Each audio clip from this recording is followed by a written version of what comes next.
Hey everyone, welcome back to my channel, The Power of Dark Games Mind, and the series Machiavelli's Interrogation Room, Episode 2.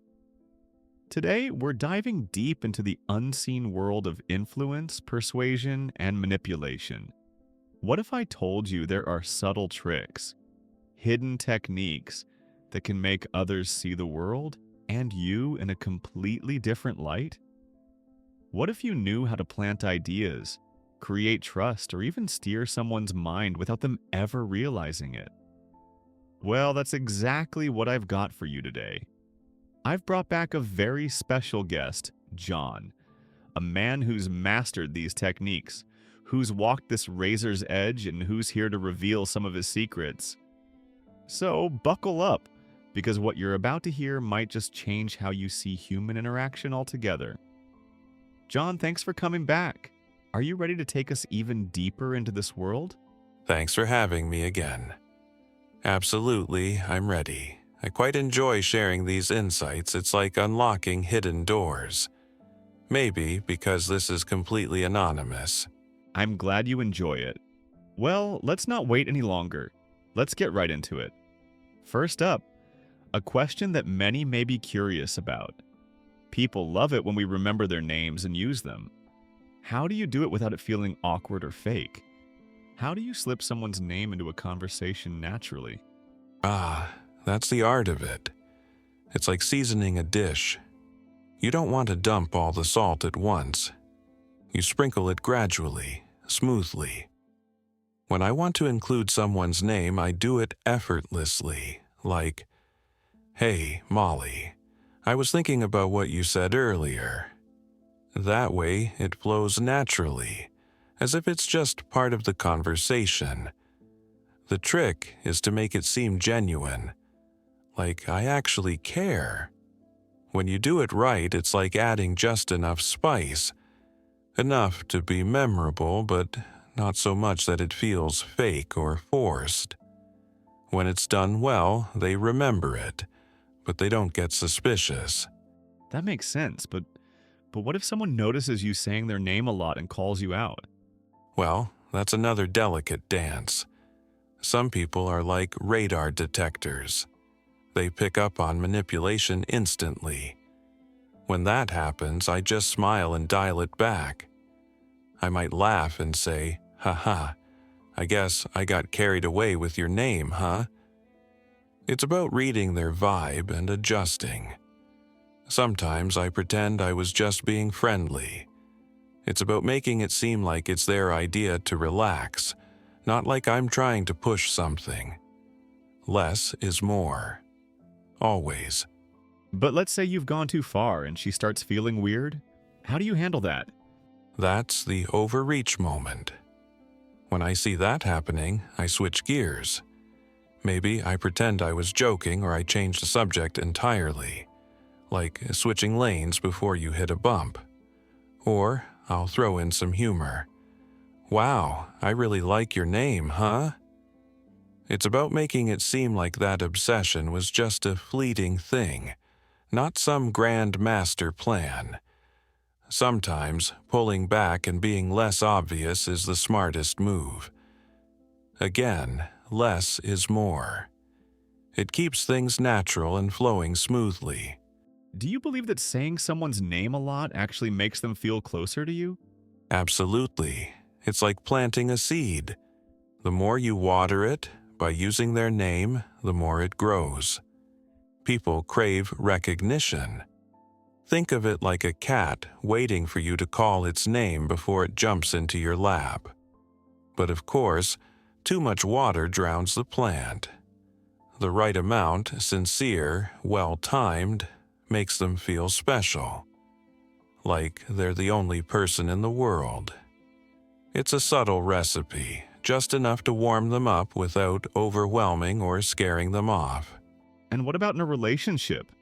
Does calling your partner's name help when you want to fix a fight or just feel more connected? Without a doubt. Using their name in a calm, gentle tone is like turning down the volume of a loud radio. Suddenly, everything feels more intimate. It's the difference between shouting, "Stop," and softly whispering, "Stop, honey." It creates a moment of closeness. Even during a disagreement, it's a tiny reminder, "Hey, I see you. You matter." That's the real secret, saying their name enough to make them feel truly seen, heard, and safe. I'm thinking you must love metaphors. Is it so obvious? Metaphors help me in life a lot. I understand. So, coming back to you using your partner's name in different situations. At the core, it's really about timing and authenticity, using their name in a way that feels genuine and just right. Exactly. Because at the end of the day, everyone just wants to be recognized. It's simple, but it's incredibly powerful if you do it right. Yes, simple is always the best. Moving on, here's a question I think a lot of people wonder about. Do you like using statements like, "You were at the party last night," instead of asking, "Were you at the party last night?" just to get someone to open up? Oh, I love that approach. It's like setting a trap with a statement rather than a question.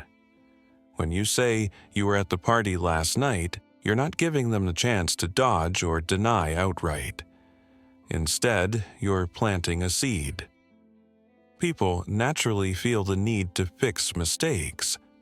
So, they'll either confirm it, sometimes just with a nod, or try to deny it, which makes them reveal more than they realize. You don't need to ask directly. They do the work for you by trying to correct what you said. That's clever. Have you ever guessed something about someone and then made them tell you more than they intended? Oh, many times. It's like playing a psychological game. I might say, "So, I'm guessing you're pretty busy this week." Or, "You probably don't like this kind of food," just to see how they respond. If I'm right, they admit it or give some explanation. If I'm wrong, they jump to correct me, often revealing even more details in the process. Nobody likes feeling wrong or caught out. They tend to overcompensate to fix the mistake, and in doing so, they actually give away a lot more than they realize. And what if you make a statement, say something you believe is true, and the other person just stays silent? To be honest, that silence can actually be gold. It's like a pause in the conversation that invites them to fill the gap. Sometimes I'll just let that silence sit for a second or two, like I'm waiting for their response. And more often than not, they start talking, trying to explain or justify. I might even say, "Silence can say a lot, can't it?" Not in a confrontational way, but just to encourage them to continue. Because humans hate the feeling of being caught in complete silence. They'll often spill more than they intended, revealing their true thoughts without realizing it. That's fascinating. So tell us, how do you use this in your romantic relationships? Ah, John's a master at this. I'm so glad we're not using my real name and the voice. I've perfected the skill of statement pumping, which is making confident assertions instead of asking questions.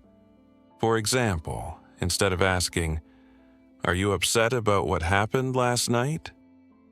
I might say, "You seem a little upset about what happened last night."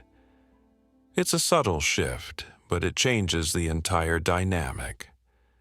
The other person feels a little cornered, or at least more willing to open up because they don't want to be wrong or silent. If she's upset, she might admit it, maybe with a hesitation. If she's not, she'll deny it. But the way she does, her tone, her hesitation, says a lot. I use this to gently guide the conversation, to understand her feelings without making it seem like I'm interrogating her. It's about creating a space where the truth comes out naturally. You lead, but you let them follow. That's pretty powerful. It sounds like a subtle art, kind of like a psychological chess game. Exactly. It's all about planting that seed of doubt or curiosity, then letting the other person do most of the work for you. And the best part?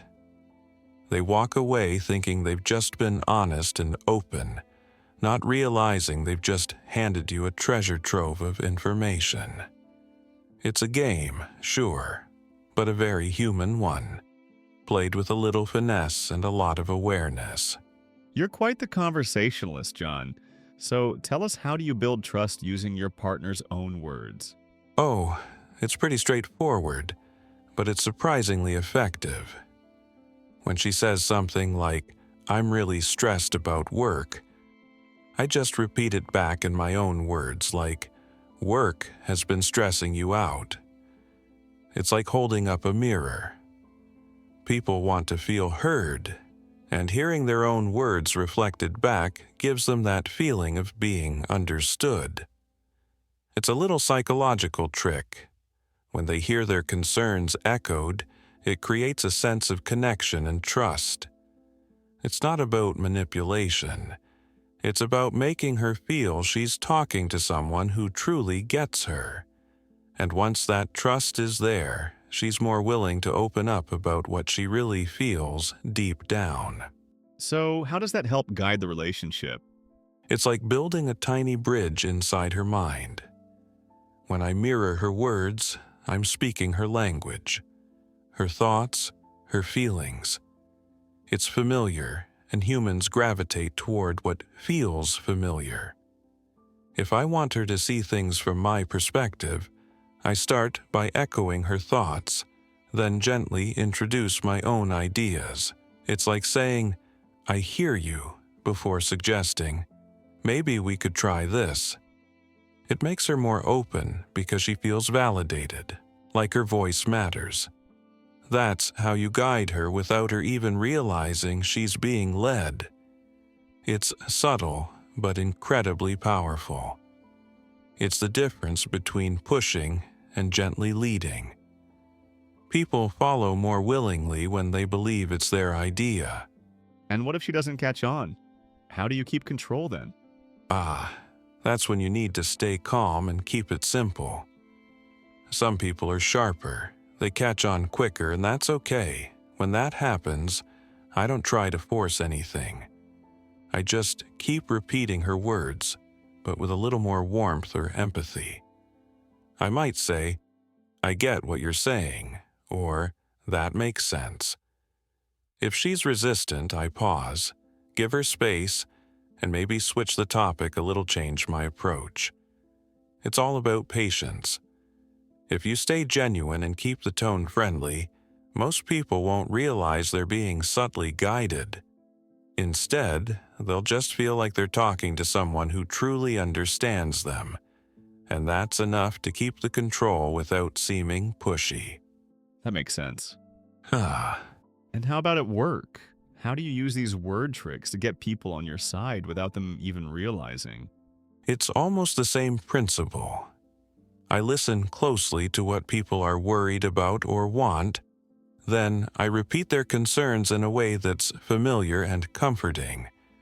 For example, if someone says, "I'm worried about the deadline," I respond with, "You're concerned about finishing on time." It's not a question anymore. It's a statement that shows I'm really listening. When people hear their own words, it's like they're giving themselves permission to feel understood. Suddenly, they're more receptive to your ideas because they don't feel like they're being sold something. They feel like they're having a conversation with someone who gets them. It's subtle, but it shifts the dynamic.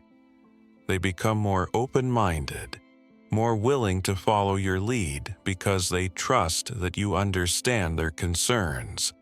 That's really interesting. So, in a way, it's all about that feeling of recognition, making people feel seen, heard, and understood without even realizing they're being influenced. Exactly. When people hear their own words, it's like a little acknowledgement that they're being understood. That feeling of recognition is powerful. It lowers their defenses and opens them up. It's not about convincing with new ideas or pushing agendas. It's about giving them their own ideas, just shaped a little differently. It's like turning their concerns into solutions without them noticing. That's the beauty of it. People stop resisting because they think they're just talking about themselves. But really, you're gently guiding them where you want them to go. And now, John, I'd like to talk about something I've experienced myself. John, how do you use bringing up other people to make your partner feel like she has to compete for your attention? Oh, that's a pretty common tactic. It's like planting little seeds in her mind. I might casually mention someone else, like very popular. My coworker Laura said something interesting yesterday, or I saw Ryan doing this. It's not about making her jealous, at least not directly. More like creating a silent competition. When people feel they're in a race to get your focus, they tend to try harder. More eager, more attentive, maybe a little anxious. It's subtle, but it makes her want to do more to earn my time or approval. It's a way of keeping her on her toes without making it obvious. Got it. Do you ever bring up an ex or someone else specifically to keep control in the relationship? Sometimes, yes. Not always about an ex specifically, but I might reference past situations or talk about other people's successes to set up a comparison. It's like creating a quiet contest in the background. When I do that, I notice she starts second-guessing herself, thinking, "Am I enough? Or is there someone better out there?" It's not about hurting her. It's about keeping a little emotional leverage, control. When she feels insecure, she's more likely to chase my approval, to prove she's worth sticking around. It keeps the power in my hands without me having to say it outright. And when you make her compare herself to others, what do you notice she does or feels? Oh, I see it all the time. Usually, she becomes more cautious, maybe a little quieter, like she's trying to figure out where she stands. Sometimes she starts overthinking, questioning herself. Am I good enough? Or what does he really want? It hits that deep need for validation we all have. When someone feels insecure, they tend to act differently. They become more eager to please, more attentive, or even a little defensive, trying to win back favor. It's like pulling a string.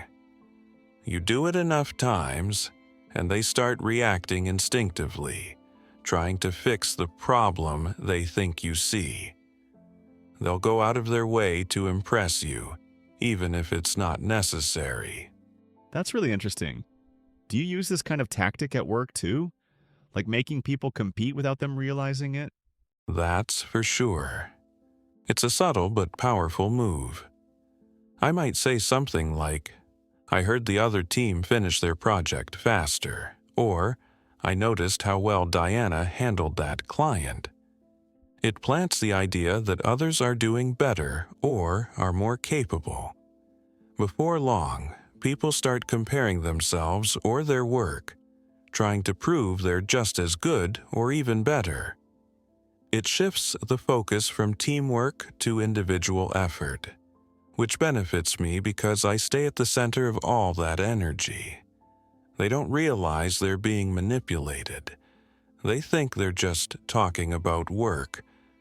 But really, I'm pushing them to outdo each other, creating a rivalry that keeps the energy high in my favor. So you're saying it feels natural, like normal conversation, but underneath you're making them compare and compete almost without them knowing? Exactly. You've got it right. Most people don't see the strings being pulled because it feels like normal conversation. Just talking about what others are doing or how situations are unfolding. But underneath, you're subtly shifting the dynamic.